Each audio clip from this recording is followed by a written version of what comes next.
Hey everyone, welcome to Talk of the Town. This is a podcast where we talk about all things media, creators, business, and more. My name is Tristin. I am the host of the podcast. If this is your first time listening to the podcast, thank you for tuning in. And if you are returning from previous episodes, thank you so much for listening to new episodes of the podcast. Now, before we get into it, guys, I just want to say that this is going to be a really jam-packed episode for a Friday episode because there's a lot that happened over the last 24-48 hours, both from the creator space and from the entertainment space, that I want to talk about with you guys. And ultimately, I think that it'll be very interesting to see what happens out there and so forth. Now, for our first topic, we're going to be talking about our good friends over at the CW because some really interesting news has come out in places like Deadline and the Hollywood Reporter, but more specifically Deadline, talking about the drive by Nexstar, who is now the new owner of the CW, to secure the golf league, Live Golf, which is backed by the Kingdom of Saudi Arabia and all that. And they wrote an article that is very damning, to say the least, because they really go into like how badly Nexstar wanted this, and on top of that, a lot of the business decisions behind this. So, first off, for those that have been hiding under a rock, Warner Brothers and Paramount no longer own the majority of the CW. It got sold off back in August, or around August time frame last year. And basically, Nexstar, which is the largest owner of TV stations in the country, basically said, we're going to treat the CW now as a regular broadcast network, not this network that created a ton of amazing programming by not really turning a profit itself, even though it wasn't designed to.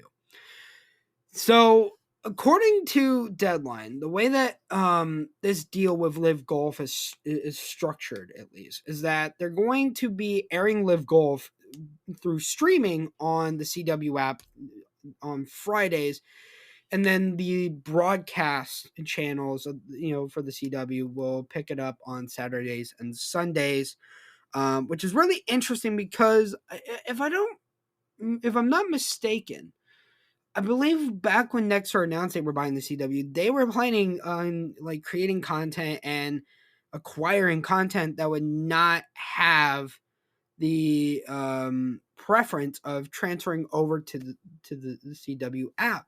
So I think that this is very interesting. But on top of that, all 8 of the CBS owned affiliates for the CW declined to air the tournaments for Live Golf, primarily because they have a long-standing relationship with the PGA. It's believed that Scripps, who owns some affiliates for the CW, were late in agreeing to it, only because the CW basically said, like, hey, we're going to heavily lean into local sports. There's a lot of rumor mongering with Sinclair, who's agreed to carry it. And so, there's part of that, which I think is quite interesting. And then one thing that I think is kind of also interesting as well is a couple of things. One, that they've not put executives like Nexstar president Sean Compton or Dennis Miller on the phone with Deadline, right? Like, they would not put these people who are typically key architects in the deal on the phone, which I think is interesting. A lot of people don't know what the advertiser concerns are going to be, again, given that this is happening.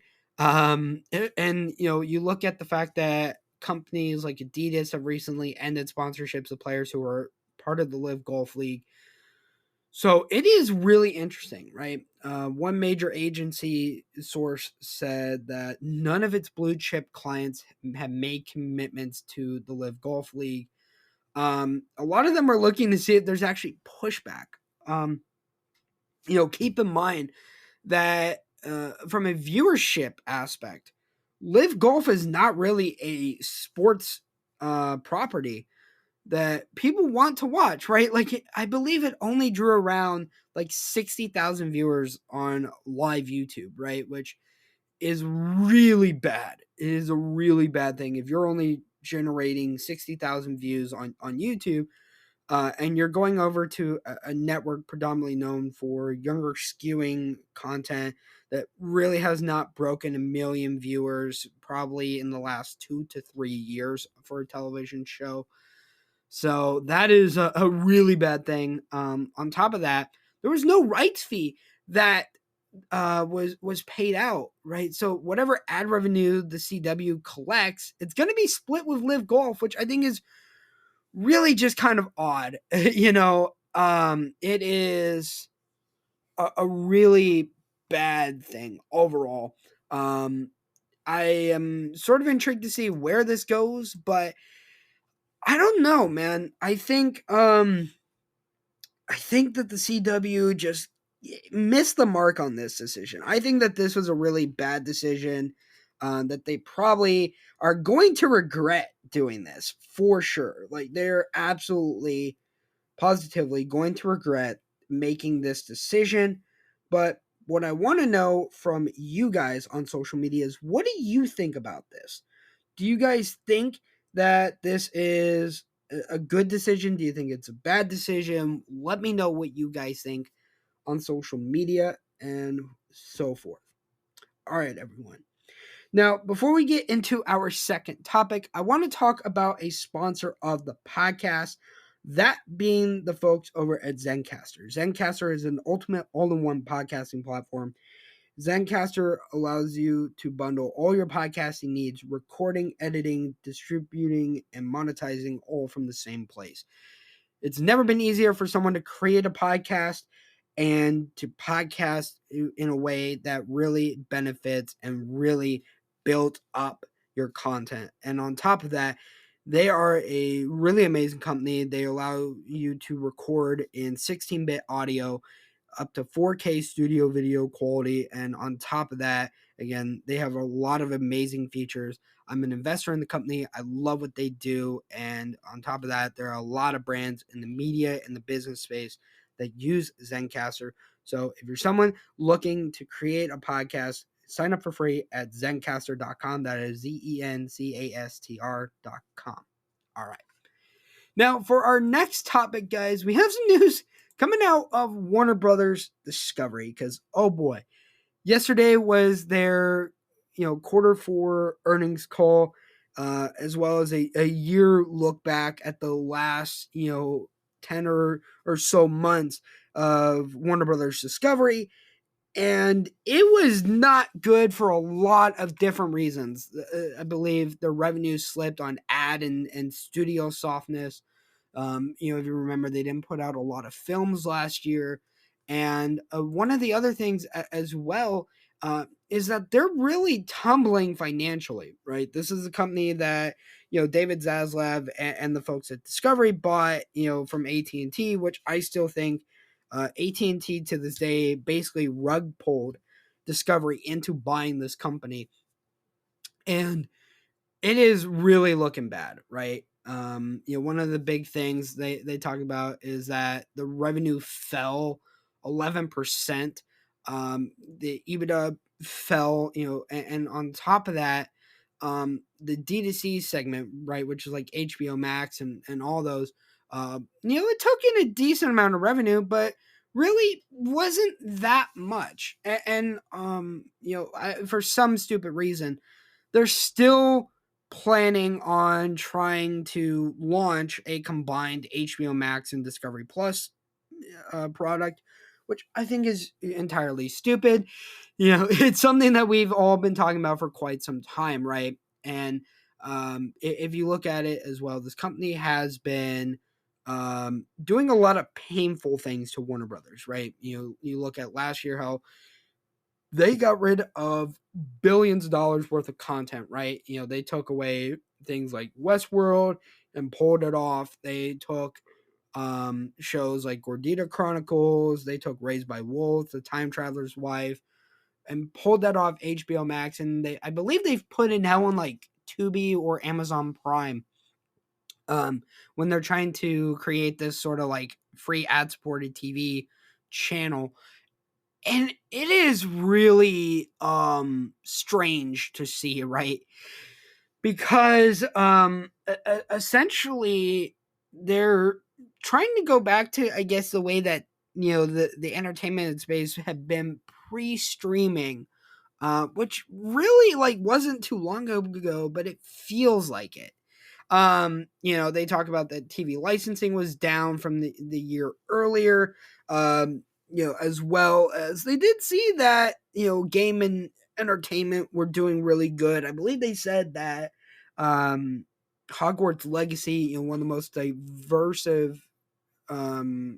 decisive, games, sold over 12 million units in 2 weeks, right? I believe that's like over $850 million in sales globally. And I believe they said it's like one of their most, if not their most successful game that they've ever launched out of Warner Brothers games. And on top of that, that it's also been the biggest single player game ever on Twitch. So that's quite literally crazy to hear about. But also, we're getting some other news that's been coming out that they're now wanting to up their post-merger cost savings yet again, right? Originally it was $3.5 billion. Now it's $4 billion. I wouldn't be surprised by the end of this year if it goes up to $6 billion.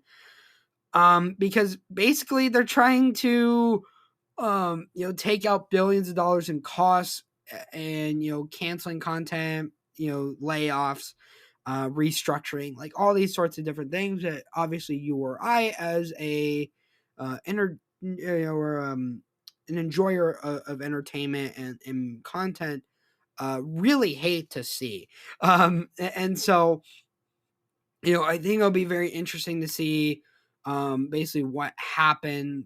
And keep in mind that I think, and this is my personal opinion, that David Zaslav and the folks at Discovery have destroyed this company.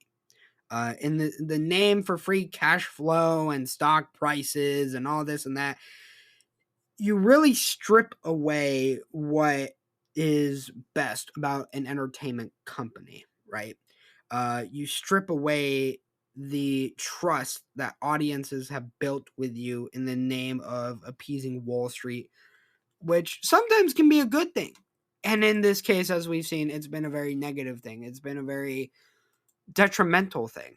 On top of that, one thing that they've also talked about is why Discovery Plus is going to be, separate right now, which is basically that they believe it's profitable, the churn's very low on that, and that they have people who are very happy with the product offering of Discovery Plus, which I'm not saying that they aren't. So they're not wanting to shut that off, which I can understand for sure. But I think ultimately, again, this is a really, really head scratching decisions all around by Warner Brothers Discovery. I don't think a lot of people really want Discovery content on HBO Max. So there is that. But they said that there's going to be new information coming out on April 12th at a press event about this. So there's at least something to look forward to, hopefully, about this. I certainly would love to get what you guys think on social media about this, and everything, because again, it is certainly a very interesting thing happening in the entertainment space across the board. All right. Now, with that being said, guys, let's get into our second sponsor for the podcast, that being One More. One More is an award-winning professional audio brand that is committed to bringing consumers high-end audio devices with studio-quality sound, delicate designs, and excellent build quality. I myself use a lot of their earbuds and earphones, and I love them to death. No matter whether you listen to rock music, whether you listen to pop, R&B, they create an amazing line of products that really captures sound the way it was meant to be. And again, if you're a music lover that is young or old, fluent, or whatever the case may be, you deserve to hear music as it was meant to be heard, as the artists and the producers intended it to be heard. So go down to the description or the show notes and go to One More and buy yourself a really great pair of earbuds. All right. Now, with that being said, guys, we have some news coming out of the YouTube space, and that is a really interesting thing that I've kind of been expecting YouTube to hopefully do for quite some time. And that has to do with this really interesting idea of essentially adding multi language dubbing to its videos. This is something that I'm not surprised that they would be doing. If you guys don't know, actually people like Mr. Beast have been doing this for quite some time, where he has a lot of international channels, and by running those channels, basically he had been figuring ways to really reach audiences natively in their own countries, right? So according to the Hollywood Reporter, they put out an article that says YouTube is rolling out a feature that will allow creators to dub their videos in multiple languages, streamlining the process for those seeking to reach audiences in their native languages around the globe. Eligible creators will receive an invitation to use the feature in YouTube's Creator Studio. To offer multiple dubs on the video, creators will be able to add different audio tracks through the subtitles editor tool on YouTube, and can update new and existing videos with additional audio tracks. Now, like I said, they originally tested this with a smaller group of creators, most notably Mr. Beast. And I think that this is very interesting. And actually, Mr. Beast said that the ability to offer multi-language support will help reduce the workload for creators currently operating multiple channels like him in multiple languages, because they'll be incentivized and encouraged to use this dubbing tool to create a single multi-language channel, right? It's a lot simpler. As he even said, and I quote, whether you're in Mexico, you're in Brazil, you're in India, the dubs will all be in one place on one video. So it's a lot simpler for people to understand. I think that this is great because, one, you don't have to make 10 different channels and hire people to natively translate things of that nature, or audio dub them and whatever. So I think that this will be very interesting. YouTube said that during this test they saw creators using it more than 15% of their videos watch time, and so I think that that's really interesting, right? A sizable amount of people saw that their watch time was essentially coming from dubbing in a native language. So I think that's very interesting. I think this is the first real big rollout of a product feature since Susan Wojcicki stepped down from being the CEO of YouTube. So I think right now that this is actually going to help benefit both creators and audiences. It's going to make it a little bit easier, and I think overall, I'm really excited to see what this means for content creators moving forward on the platform. Right, I think it'll be very interesting to see, and overall, who knows, what could happen from there. So let me know what you guys think on social media. Now, before we get into our third topic, I want to talk about another sponsor of the podcast, that being Public. Public is an investing platform that allows everyone to invest in stocks, ETFs, cryptos, and alternative assets like fine art and collectibles all in one place. It's actually a platform I've been using for years and years and years to do all my stock trading, all my investing, and I really love them. They take the ability to invest as well as finding people and connecting to them like it's a social media platform all in one place, which really allows you to see what others are investing into, allowing you to connect with others, learn from them, and all sorts of different things. On top of that, they also are rolling out treasury accounts for people, which I think is a really great feature as well. If you're someone that loves the stock market, wanting to get into stock investing or just expanding your wealth, public.com is the place to do it. And make sure to go check out the show notes for the link in there as well to sign up for it. All right. Now, getting into our third topic, we have some news coming out again from the people over at Warner Brothers Discovery, but more specifically having to do with Warner Brothers Pictures and also with HBO, because they've put out some really interesting news, actually, and I'm very intrigued by this news. The first one is that there are going to be more Lord of the Rings films in the works, which I think is really kind of great. I am a big fan of Lord of the Rings films, and I think it'll be very interesting to see, what happens from here. Right, this was announced on the Warner Brothers Discovery call just the other day, and they have said that it is not going to be for just one or two movies, but it's going to be for multiple. Right, it is a multi-year agreement between New Line, Warner Brothers Pictures, and Middle Earth Enterprises to essentially have new Lord of the Rings movies. I think it's even crazier that this comes 20 years after New Line released the original Lord of the Rings film. So I think that that's kind of crazy, right? If you think about it, I think that that's um, just insane to think about. And ultimately, I think it'll be kind of intriguing to see, where things go from here. Ultimately, I think that it will be kind of fun to see new Lord of the Rings movies. This is something where I know that Lord of the Rings is a really big, fan base behind it. David Zaslav and Warner Brothers Discovery have talked about they want to lean more on their franchises like Harry Potter, DC, Game of Thrones, Lord of the Rings, so forth and so forth. And I think also this is a really great way to build content value off the backs of what Amazon did with Lord of the Rings, the Rings of Power. So I think that this will be a very interesting thing to see.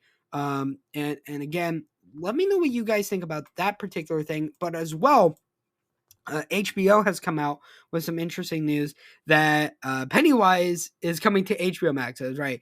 HBO Max has given a straight to series order for a series based on Stephen King's beloved horror novel, It.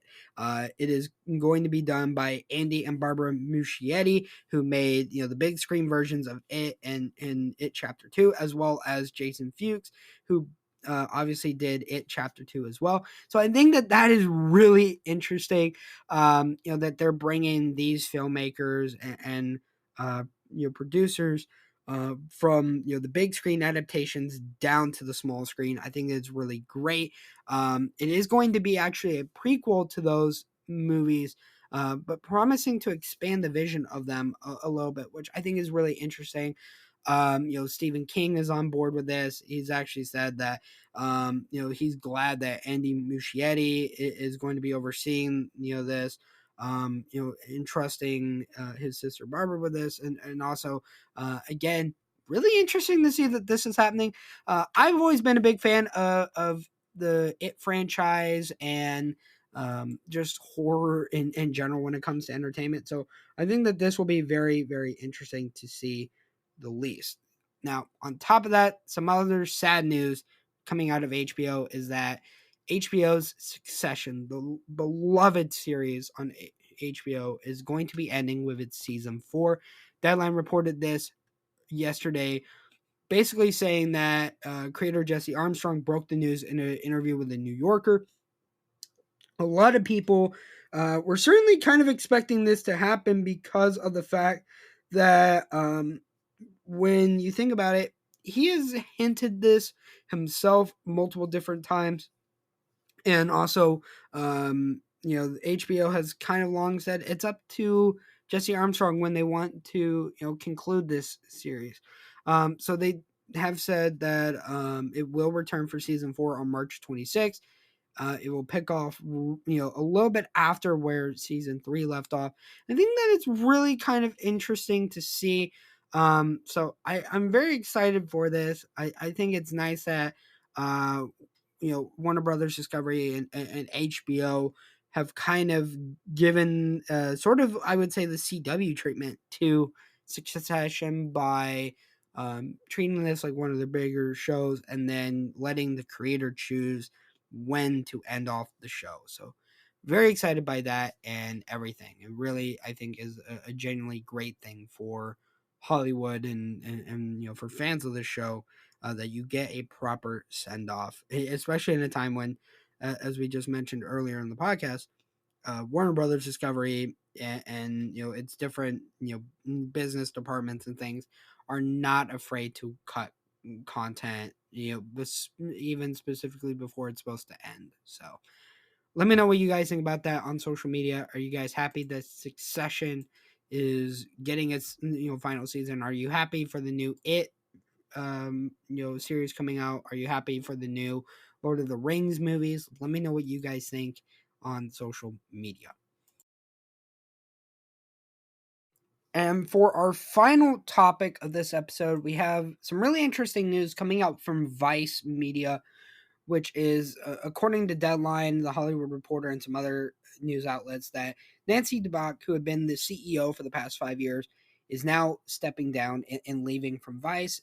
This was announced earlier today, and it's really intriguing to see her doing this. Right, this comes at a time when Vice is looking at a numerous amount of options. Right, strategic recapitalization, selling the entire company, all sorts of different things.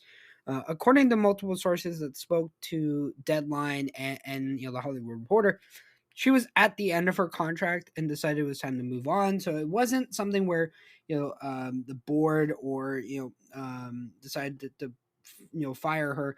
It's, sort of a more amicable leaving. As times are changing over there at Vice. If you think about it, she had been on the Vice board for quite some time through being with A&E, and then also Viceland, which is now just known as Vice, and became CEO back in 2018. So and she joined the company at a very interesting time, right? The Vice had at that time, back in 2017, 2018, had been battling accusations of harassment. They had a sort of club-like culture, really was not doing well from a revenue standpoint. Executives consistently leaving here and there. So really something interesting on that end. And over the last 5 years, really helped bring stability to Vice and rehabilitated the company. And you think about it, in her time since she came to Vice, you look at all the shows that they've done that are really well loved and respected, right? That includes things like 100 Days to Indy, which is for the CW. You look at Dark Side of the Ring. You look at some of the other upcoming shows that they've done for streaming platforms and other places like Barn Rush for HBO Max, Gladiators for ESPN, Tell Me Lies on Hulu. So Vice has always been doing some really interesting productions and programming. Vice's linear channel also has a slate of stuff that's coming out over the next couple months from Jimmy Kimmel, Dwayne the Rock Johnson, and again, like the Dark Side franchise, like we mentioned.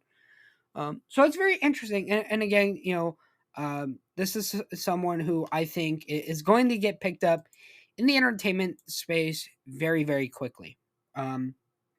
Because she has such a very respectable um resume in the entertainment space. Prior to being at Vice, like I said, she was president and CEO of A&E and oversaw all the cable channels, all the digital content and distribution, all the international, and so really did a lot of interesting things on that end. And so I'm excited to see where things go for Vice. Again, they're laying people off, they're consolidating, potentially being sold off, or this and that. So I think it'll be very interesting to see what happens with Vice moving forward, who they get to fill that position. If I may manifest a certain somebody for this position, I think somebody like a Peter Roth, who, if you guys remember, got kicked out of Disney by Bob Chapek, in a really ruthless measure. I think this would be the way to do it. I definitely think this would probably be the best way you can do it across the board. So ultimately, let me know what you guys think about this on social media and everything like that. So yeah.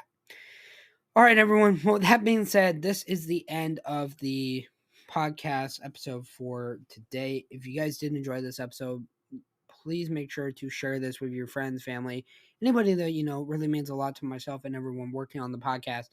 And as well, guys, if you want to follow the podcast on social media, make sure to go to Twitter, Instagram, or TikTok, Talk of Town Pod. And also go check out all the amazing sponsors from this episode. Again, thank you to Zencaster, One More, and as well Public.com. With that being said, guys, my name is Tristin, and I'll see all of you in the next one.